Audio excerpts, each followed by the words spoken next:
Nikki, we are ready. Are you ready? I'm ready. All right. So 5, 4, 3, 2, and 1. All right, folks, welcome back to the Trauma Therapist Podcast. I am very excited to have back Nikki Eisenhauer. Nikki, welcome back. Thank you for having me for round 2. I'm excited. All right. So Nikki is a professional psychotherapist, international life coach, yoga teacher, and host of the podcast Emotional Badass, where Moxie Meets Mindful. In 2017, she launched a podcast to spread healing, empowerment, and hope to highly sensitive people, empaths, survivors, and seekers all over the world. Drawing from her personal experiences as a survivor of childhood abuse and the years she spent as a psychotherapist and life coach, Nikki mindfully designed the show to be the emotional education so many of us crave.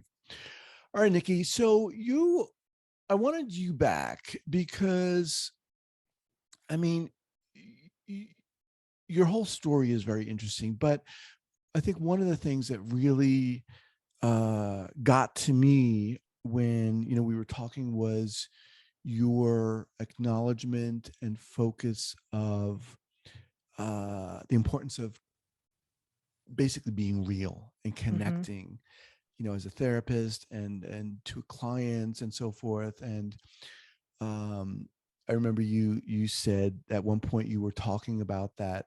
You were sharing that story to other therapists and you could sense them like, whoa, but anyway, I just wanted to open it up with that. Because you strike me as someone who's just like, very, you understand the importance of that. And that's not always easy to do that, to communicate that, to be that. No, it's not easy. It's not easy. And I think I know that so well because I spent so much time in my life being such a strong people pleaser. I really, in my youth, I almost tried to like blend into the walls and just be whatever anybody else wanted or needed me to be. I was the little girl who, I had a big Catholic family. We would get together. In that way, we were really good as a family. We would get together with each other. We would visit with each other. I made everybody's birthday cake for years and years and years and years and years. And I loved it. But like, that was kind of my role, was figuring out, I could please people. And when you grow up figuring out the best way for me to get attention and good vibes from people is to do whatever they want and make their life easier, the side effect is you don't know who you really are. You're just whatever you need to melt into to please whoever's in front of you. So you really lose a sense of self. So I think it has been a journey for me to come to terms with how much of my own self I sort of gave away and make peace with the fact that that was the best I knew how to do. So healing for me in large part has been a reclaiming of my selfness. And we hear a lot in modern society about being so selfish and so self-involved, but my little joke about it is, if I'm not ish about myself, if I'm not self-ish, who the hell is going to be ish about me? I like that. Who else is supposed to be selfish if not ourselves? And the real truth of it, when you break that dynamic, is that I can be so much more to other people when I'm actually being healthily selfish and giving myself that permission. So it's been a road of coming back to finding who I was, who I am, who all of the hard things shaped me to be, because I am stronger for going through those hardships. When you first started as a therapist, were you still a people pleaser in a sense? Oh God, yes. Painfully so. How did that play out in terms of you being a therapist? Well, I'll even go so far as to say, I think part of what is sick in our profession right now is that I think it draws in a lot of people pleasers. And I think we need more people to be more authentically who they are as healers, instead of going with whatever narrative is popular at the time, whether that's in our profession or in our politics. So what was the question? Well, the question was, when you first started out as a therapist, how did that people pleasing, what did that look like as you being a people pleaser? It looked like neurotically trying to be the exact perfect therapist and counselor. It looked like trying to follow every guideline that any professor had ever given me. It looked like following those state codes to a T, even when I thought it was wrong. So I had to go through the experience of kind of being the good girl rule follower and wanting approval, because we go through supervision. That's what we call it in the field, right? Where we don't just go to school, get a degree, and then start holding space for people. We are supervised so that we're growing all along the way. On paper, that's great. I don't think I can come up with another strategy that works better than that. We need to be observed, and we really need that. But if you're a people pleaser, you're not growing into yourself. You're not necessarily stepping into what you think is right. You're doing what that authority figure tells you is right. And if you come from a family system where you had to do what the authority figure told you was right and they were dysfunctional, I didn't really know how to figure out what was functional or dysfunctional about either the people or the profession. So I people please. I tried to do it exactly right. Anybody who's a people pleaser is also a perfectionist. You can't humanly relate with perfection. We cannot relate to each other in any kind of perfect way. So right out of the gate, I think having that expectation was like shooting myself in the foot. So I was a very stressed out new counselor. I also was terrified about putting my own trauma on anybody else. So I kept up super boundaries. None of my early clients really knew anything about my personal life. And I think I needed to go through that and follow all the rules to be able to turn into somebody who knew which rules I really wanted to break. Okay, hang on. So you're saying a lot here. So you have essentially a people pleaser. You have an ardent rule follower. And of course, we're not saying or advocating not to follow rules that need to be followed. Yes. But when that's getting in the way of what? Communicating, relating in a connection healthy, and realness. Like I remember being a very green counselor and each state has a little bit of a different rule, which is proof that no one rule is right. They're just different. Right. But in Louisiana, you weren't allowed to receive any gift from a client at any value. In Texas, they have a $50 limit. Maybe they've raised that in recent years. So someone I helped very much was ending treatment with me and they brought me some little gift. I don't even remember what it was, but some very little reasonable an exchange, this human moment of you helped me and now I want to give this to you so that you can remember me and this honors our connection. And me being the good girl, rule follower, I said, oh no, I can't receive that gift. And that person melted in front of me. And I knew in my gut, that's wrong, that's not right. So I felt this immense conflict in moments like that of my intuitive, heartfelt self going, that is not right. That dishonors this human connection. And if we're not having an honoring of the human connection, what the hell are we doing? Like, what are we doing? Like, so I could see that I hurt that person by rejecting that gift. And right there in that moment, I said, I'm never going to do that again. Now, certainly if someone had handed me keys to a car, I would have said, too big of a gift. You can't do that. But from that moment on, I would accept those very graciously. And I realized how important that was to just putting the period on the sentence of our work, to allowing that person to give to me. I gave them something and it was right for them to give me something, not just that financial exchange, something emotional. And so I allowed myself to grow out of the people pleasing, which is very much a please authority figure, tell me I'm the good girl. I very much practice what I preach. If anybody listens to Emotional Badass, I say it all the time. Healing is about stepping into becoming our own authority figure. So I had to let go. I had to learn the rules to then step into being my own authority figure instead of giving that sense of authority to a professor or to a state board or to a supervisor at a job, so that I could really honor my own moral compass, because I'm the one putting my head on my pillow at night.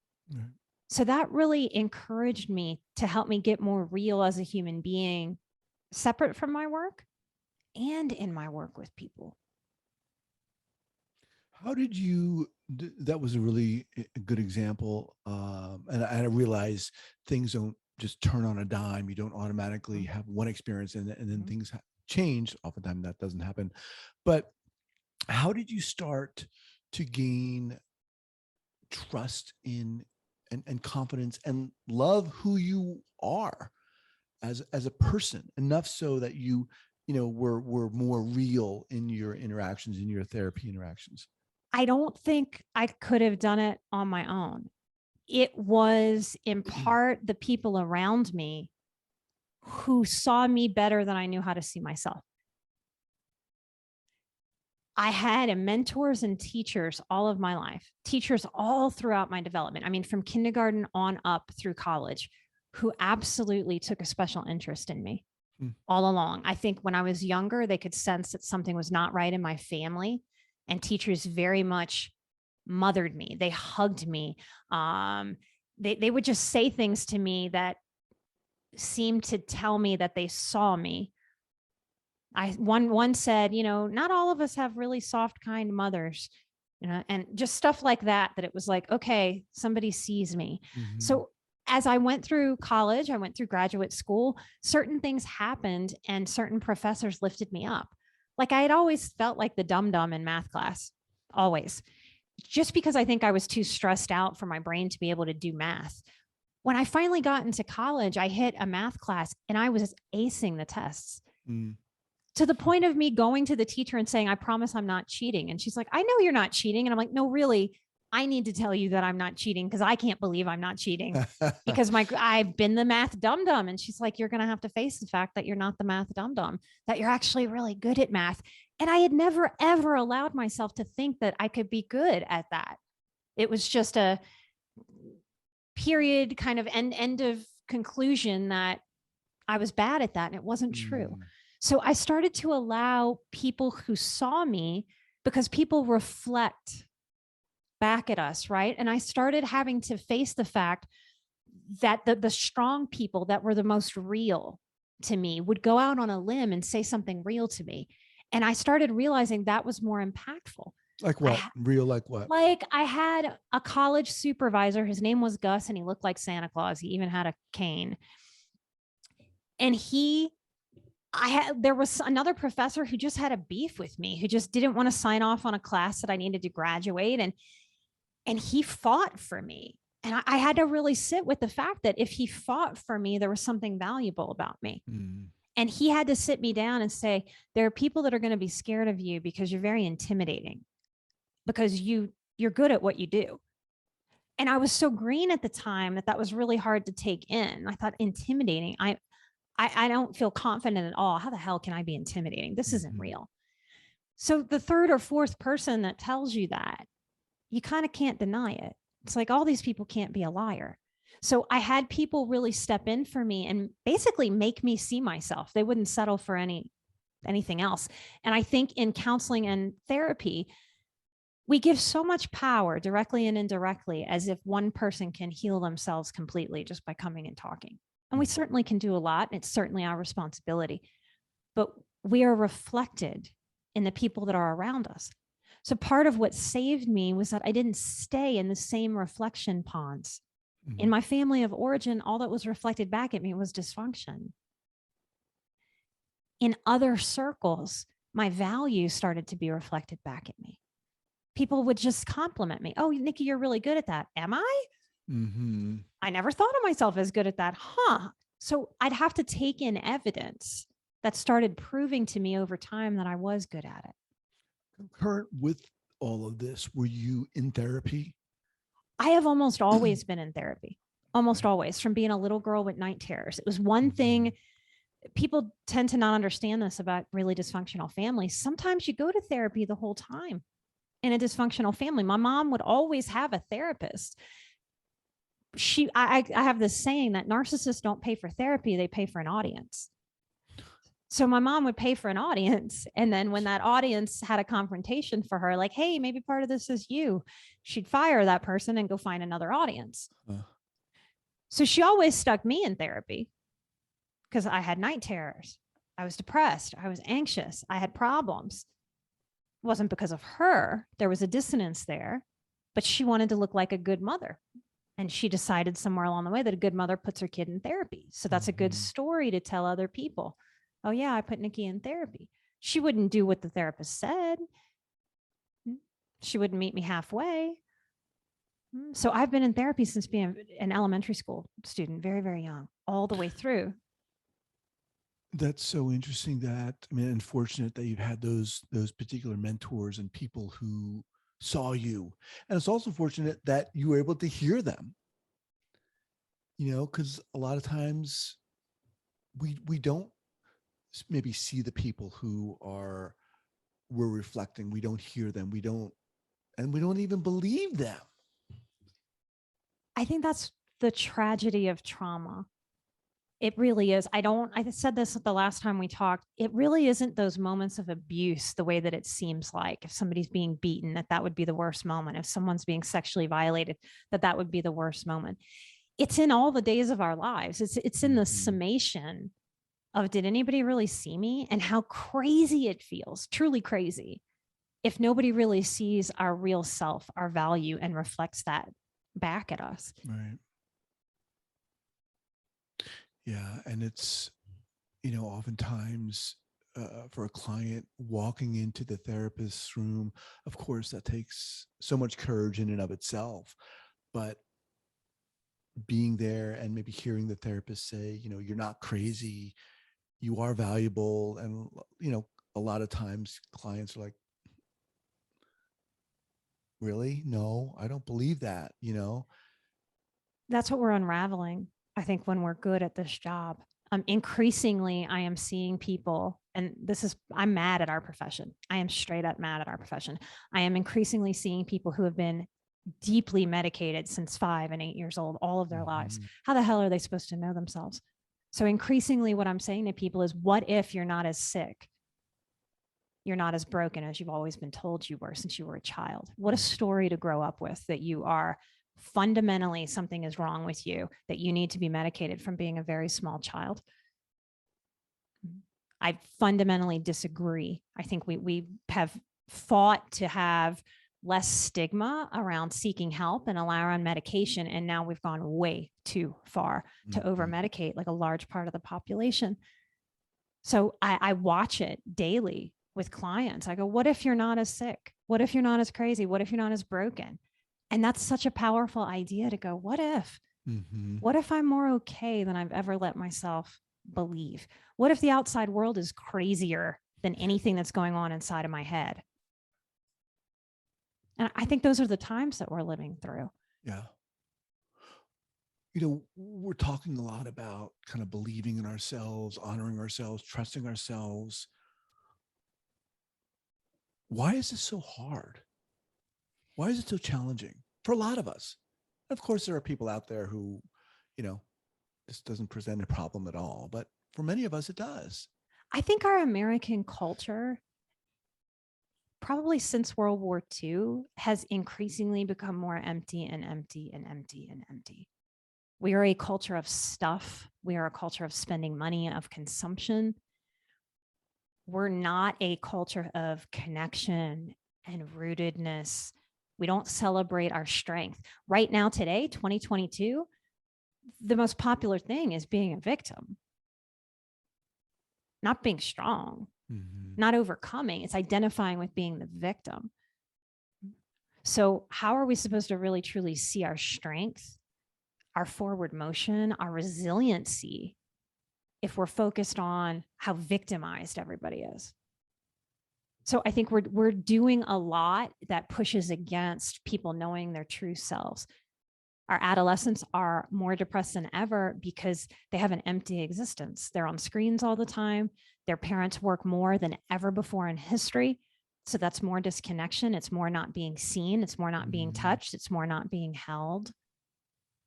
We're also not challenging people in healthy ways. Like, we need healthy challenge. I had the blessing, I think this is what saved my life, of living in a home with my grandparents. My mother always had custody of me, but she was kind of in and out. My grandparents died when I was 15 and then 17. They were really my functional parents. They were very stable as human beings. And my grandfather was a highly sensitive person. I believe that's kind of where I get it from. So I got to have a lot of sensitivity from an emotionally aware male growing up. And my grandmother— What did that look like from your that looked like My grandmother being the one that was the breadwinner, and she owned a bookstore. She owned a business, which is highly unusual for people that were born in the 20s to have a female own her own business. And she also had 6 kids and 2 master's degrees. So my grandmother was Wow. an amazing force of a woman. She also dressed and cut her hair like a nun. Like, so she was a very interesting character. My grandfather was, so she was tough. She was a hard ass, but she was fair and consistent. And there's a lot to be said for that. You know where you stand with somebody like that. You can count on them. Even when she was too tough with me, I trusted her. It was hard, but it gave me a certain amount of grit. Different than a traumatic, dysfunctional hard. It was just her way. It was just her way. My grandfather, her husband, was just, he was a softie. He was a Navyman. His ship had gone down in World War II. One of my episodes is about his choice to not be codependent. He had PTSD. We didn't name PTSD till the 80s, but he certainly had PTSD. His ship went down. He floated in the water and he listened to his friends be eaten by sharks. Oh my God. He had to make the decision to swim away because people were being taken down by the sharks if they stayed huddled together.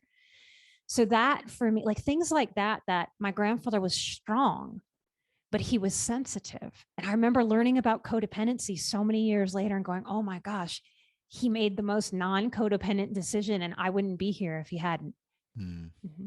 But I would watch him cry. He was a big Mickey Mantle kind of baseball guy. I remember when those old guys died, you know, my grandpa would sit there and cry.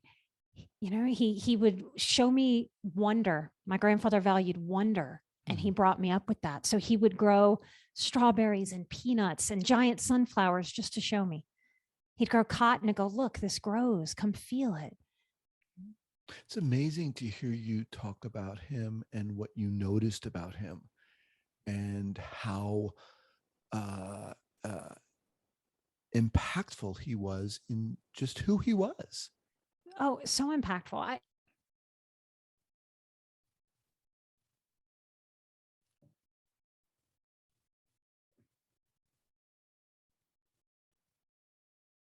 I lost you for a second there.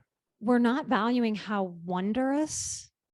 It's a very important word to me, wonder. We're not honoring how wondrous a child's development really is. And no matter how much hardship or heartache or trauma is happening to a small child, wonder is a huge part of resiliency.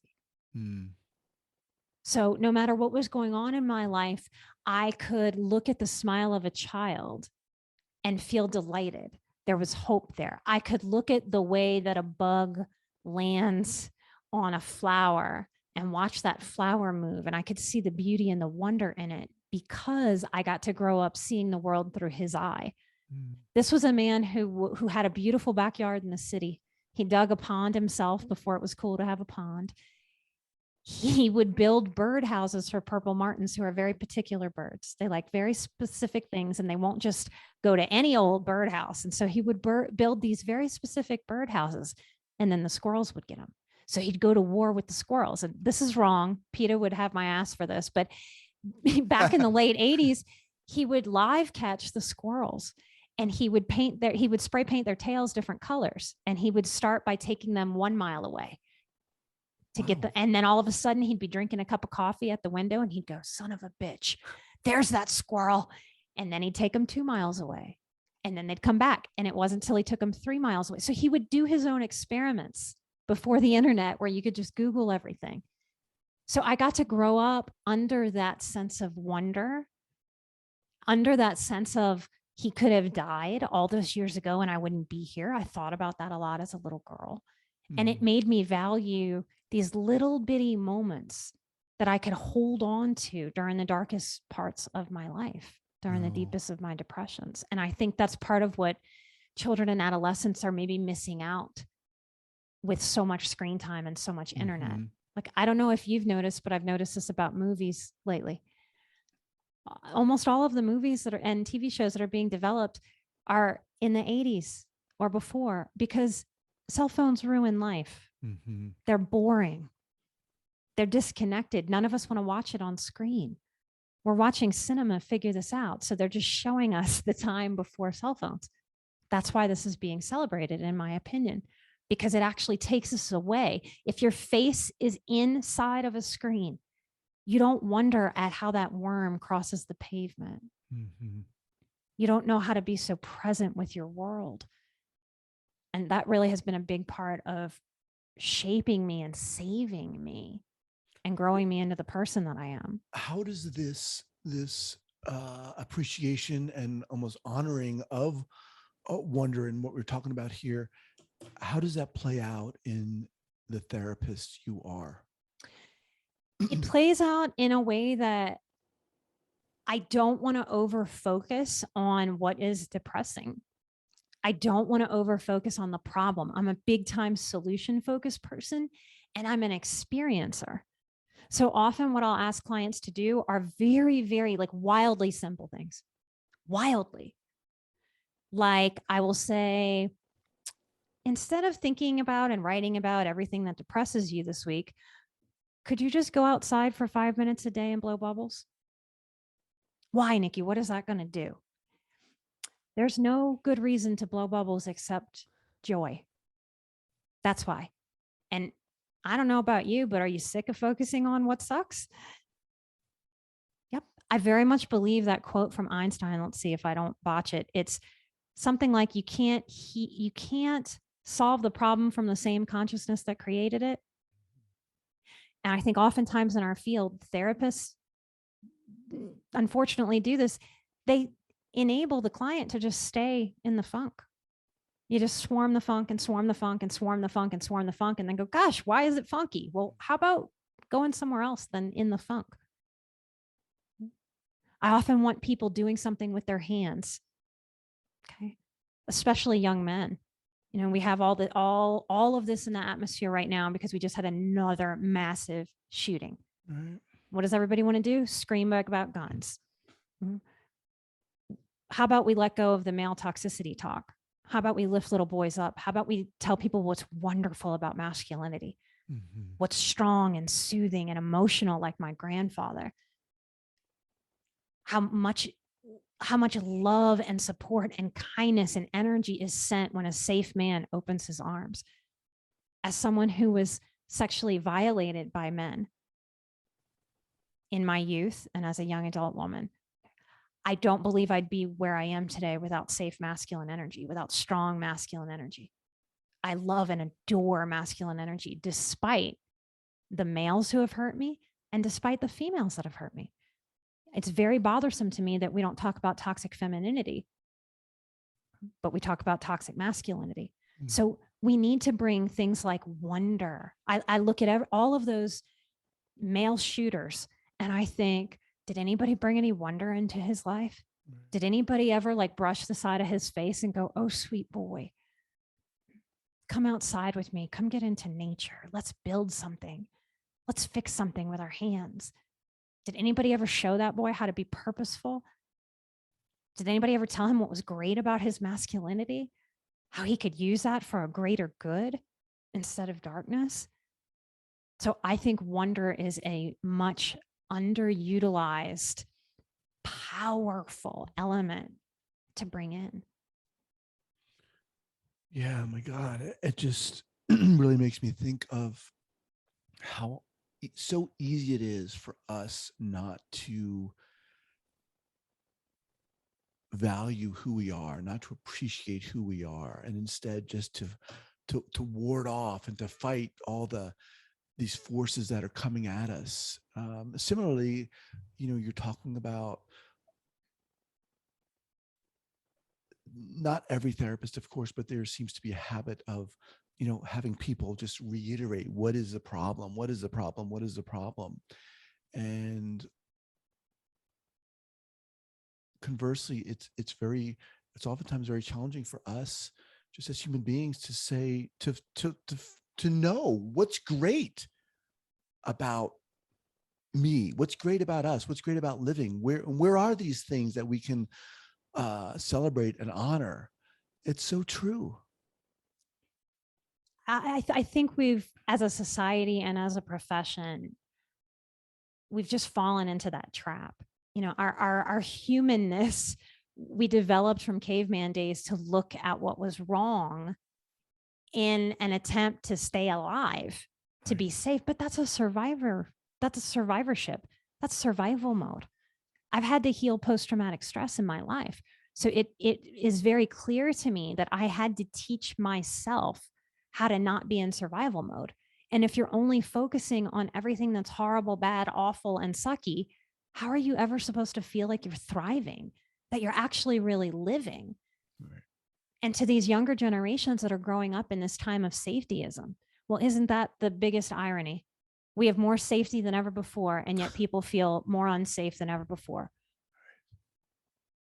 This is insanity. And we have to stop promoting it as therapists, as the people that are supposed to guide people to what healing is. We can't just let them circle the drain of their own crap and then wonder why they stay feeling crappy. But it takes a lot of courage to redirect. A lot of therapists, again, that people pleasing.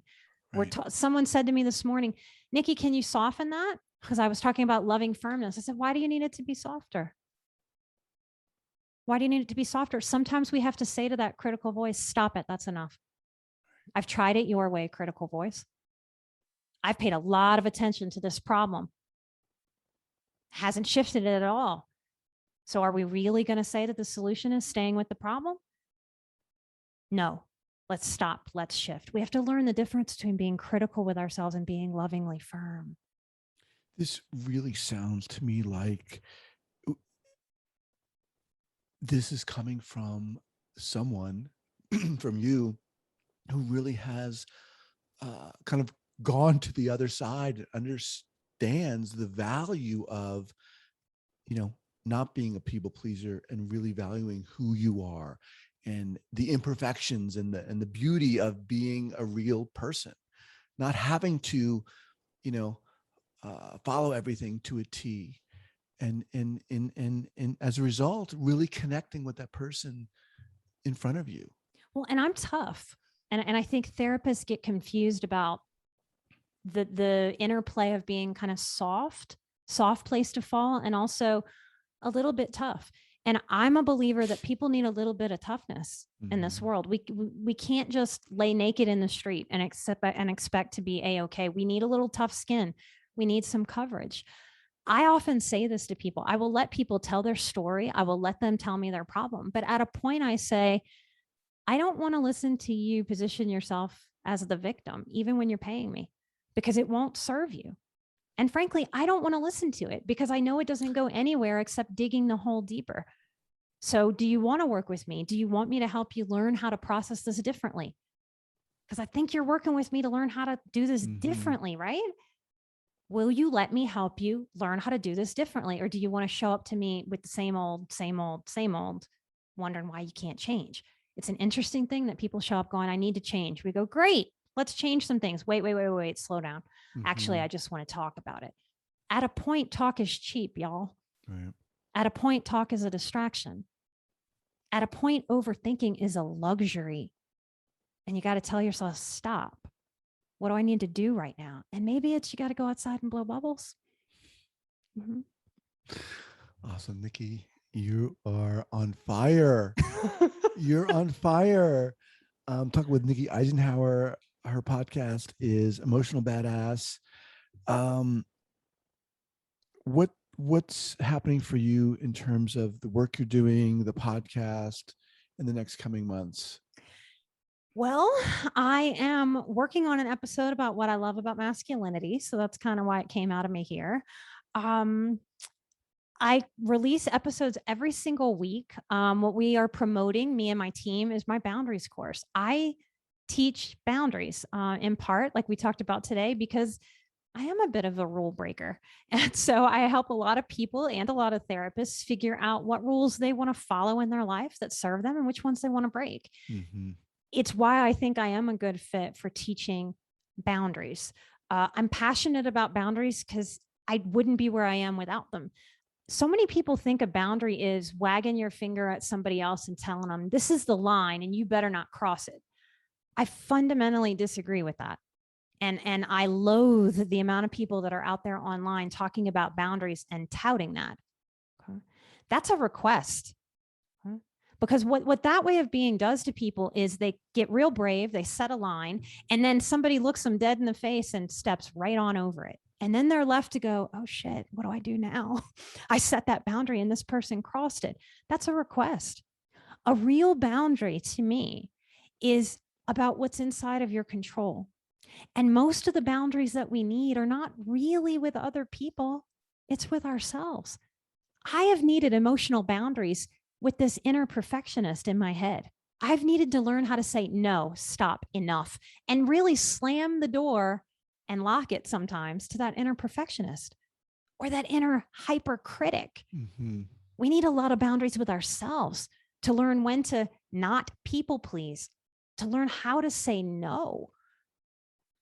So I do a lot of teaching about what it is to have these boundaries within yourself, and then that nuance of how to set these boundaries with other people in the world. But those boundaries have to be within your control. Mm-hmm. We cannot control another human being. And I am increasingly asking people to not position themselves as the victim of other people's language, no matter the topic, because you have no control over what's going to come out of somebody else's face hole, y'all. No control at all. So if that's going to hurt you, you need some resiliency, in my opinion, and you need some emotional boundaries, because a boundary is exactly what you think it is. It's like the door to your house. You don't go to bed with your door unlocked. You lock it because you decided somewhere along the way that's smarter than keeping it unlocked, and you want to be able to keep the outside world out. Well, what thoughts do you want to keep outside of your own consciousness that don't serve you? So I'm very passionate about teaching boundaries. I teach it live for 6 weeks. Once a year, and I do it every October. So if you're interested in learning more about that, you can find out more about that at emotionalbadass.com. And that's the thing that I look forward to teaching every single year. And I go into my story. I teach a lot. I get very personal in there, and people can ask me any questions about any part of my life, as long as it's not a waste of time and I deem it therapeutic, I'll answer. And who's the course for? The course is for anyone open to the public. It's another beef I have with our profession. I tried to get this course under my National Counseling Board for continuing education for therapists. They would not do it for me because I also let the course be open to the public. They said that that could not be graduate level work. And I found that very insulting, that I'm not allowed to teach therapists and the layperson together. I don't understand why you need to have a master's degree to have some kind of gatekeeping into this higher level education. So therapists out there that want to learn from me, you are welcome to be in that group. You will be in that group learning with other therapists and with other non-therapists. And that's a really good space to learn for all of us. I very much agree and love learning from difference and learning together. We don't get any kind of little perfect groups out in the real world in life. So sometimes the way that becomes an effective space for people is that if somebody has bad behavior, I teach it like a big college classroom. You get to see me handle it in real time.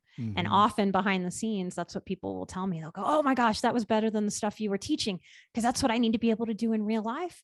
Because y'all know, if you're in a group, there's always going to be somebody who just doesn't get politeness or not taking up too much space. And that, to me, that's really the nitty gritty of what we need to learn, not just as trauma survivors, but as human beings.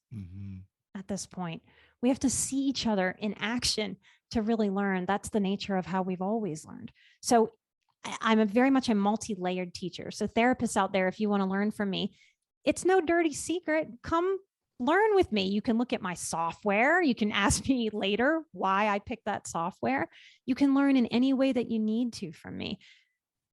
Therapists like to see how I'm sharing my story and how I keep that therapeutic with my clients instead of just dumping my story on people. So there's a lot of nuance to pick up from me. Basically, if you like listening to hearing me chat, you'll probably like my course. I'll have that linked up at the show notes page here at the traumatherapistpodcast.com, the boundaries course for 2022. You can enroll in that. Nikki, thank you so much for being here. More than a breath of fresh air, a force of nature. You are like your grandmother. You said she was incredible, and your grandfather. Just really appreciate you and everything you're doing. The podcast, once again, is called Emotional Badass. Check that out. Nikki, thank you so much. Oh, thank you, Guy. All right, so take care. Much.